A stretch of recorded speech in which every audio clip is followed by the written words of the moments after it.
By now, we're used to autobiographies from film stars. The least successful they are, the more lurid their reminiscences usually. But one actor has not only been a screen hit longer than he probably cares to remember, he's also been a hit with the critics for his sensitive volumes of autobiography. This year, Dirk Bogarde moved from autobiography to publish his first novel, A Gentle Occupation. And Elaine asked him about the difference between writing fact and fiction. Your first 2 volumes of autobiography, perhaps they're your last volumes of autobiography. It's possible. Based upon fact. This, your very first published novel, fiction. Is there any very crisp line between those 2 things? Surely there's some fiction in autobiographies, or fictional techniques? Very intellectual. I'm not very good at all these questions. There are techniques, there's no fiction in an autobiography. Not, at least not in mine. There is selectivity, which is a different thing. It means you choose to put into your book of your life the things in your life that matter most and get rid of the stuff that didn't matter or that you don't want exposed. With fiction, of course, it's quite a different thing. You can do what you like. But there is no biographical stuff in this book, this fictional book. Do you understand what I mean? Yes. But so I haven't leaked, the one doesn't bleed into the other. But you did use some of the things that actually happened within Java, didn't you? Oh yes, that is true. I mean, I used, naturally. And there are portions of people from all over the world that I knew, or, I mean, phrases and behavior and things like that, once put together and invented all these people and built up out of 1,000 bricks that were other things that you'd found all over the world. Do you know what I mean? In different parts of life. Things that happened in the European part of my war, I've transposed and put into the island sequence.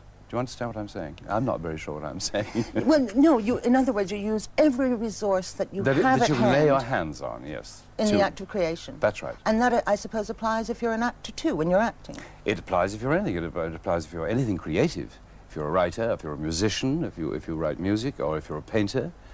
And certainly if you're an actor, it's observation and awareness and hearing things said that you remember and completely in control for yourself and whole and use. You obviously observe with great clarity, and often you use a painter's name to describe the mood of a scene, don't you? Yes, I hadn't De la realized it. Tour. Oh yes, I did. A sort of visual shorthand so that it comes alive if you're lucky enough to know the painter. Well, that's the trouble, yes. And also with dialogue, the term actor's dialogue is a compliment, isn't it? From you at this point it is, yes. But it means that it sounds the way people do speak instead of the way people write what they think. Yes, it isn't literary dialogue. I know that I was criticised for that when it was in manuscript form. And they said, you know, it's not very good literature, your dialogue. And I said, well, dialogue and conversation is not good literature, usually. Maybe it is amongst dons in Oxford or in Cambridge, but it isn't amongst ordinary people. We use all kinds of mumble-jumbled grammatical errors and phrases, but they're real. And short phrases. And short phrases, and repeats, and overlaps, and all that kind of thing. And when I was writing, I mean, some people say it must be a very solitary profession, writing. It's no way solitary, because I invented 14 people. They lived with me for 14 months, day and night, hour after hour. And I said every single line that I ever wrote. I played aloud to myself, like a sort of crazy actor, which indeed was what I am. So heaven knows what the sheep thought on the mountain, because I was playing every scene until it came off my mouth and I replied to myself, so the dialogue was a duologue. People believe that the novelist must have a certain arrogance, because what he is saying is, I know something about the world that is important, that I will share with you, something new. There has to be some arrogance. I don't think, why in the name of God must there be arrogance about sharing something new with people? That is the most exciting thing that I can think of doing. That's what I try to do in all the films I've been doing, not all, but the few films that I've done in the last 10 years, is to share an extraordinary thing with someone, like with Mort en Venise, Death in Venice, sorry. With Death in Venice, one was sharing an experience which I know didn't apply so much to middle-aged people as it did to young people. I had no idea that Death in Venice was a film about intense loneliness, and that loneliness was something that only the young really understand. Wow. When you're middle-aged, we seem to, one could be very lonely. But young people are very often desperately lonely.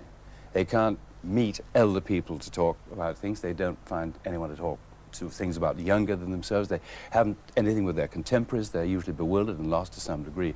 I know from the letters I've had that that Death in Venice symbolized for them the essence of search for something beautiful. Again, a question of survival. And go and get it. You know, we used to have a phrase in our family, get it if you want it. So get it, whatever happens, get what you wanted. That's why when I saw the film in 2 or 3 places in Europe, I've never seen it in England, the whole audiences of young people would stand applauding when von Aschenbach makes up his mind, hell with it, I'm going back to the beach, in quest of my beauty. Whatever happens, if I die from cholera, whatever happens in the world, I'm going back. I'm going to beauty.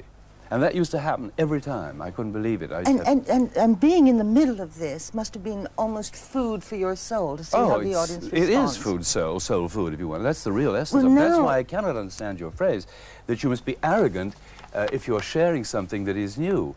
You can't be arrogant about doing something. All novelists, when they sit down, must play God because they create a complete new world, peopled by people that they've created. Yes, but God didn't create people, I don't think, did he? Well, we won't go on to that. Well, I don't know. I'm a baby. I'm a novice. I'm teaching myself how to write with the cloth book, you know. It's ABC. I don't know how to write a book. I never have in my life put anything together longer than an 8-page letter. I think it's a great so maybe success I'll learn. In every level. And well, I thank you is. very much, Dirk Bogarde. Does this mean that we will only see your name on book covers from now on instead of in front of movie theatres? Well, it is a gentle occupation. I do like it. I'm hooked on words now. I love the people that I have to work with now in publishing. To work with intelligent people again is great.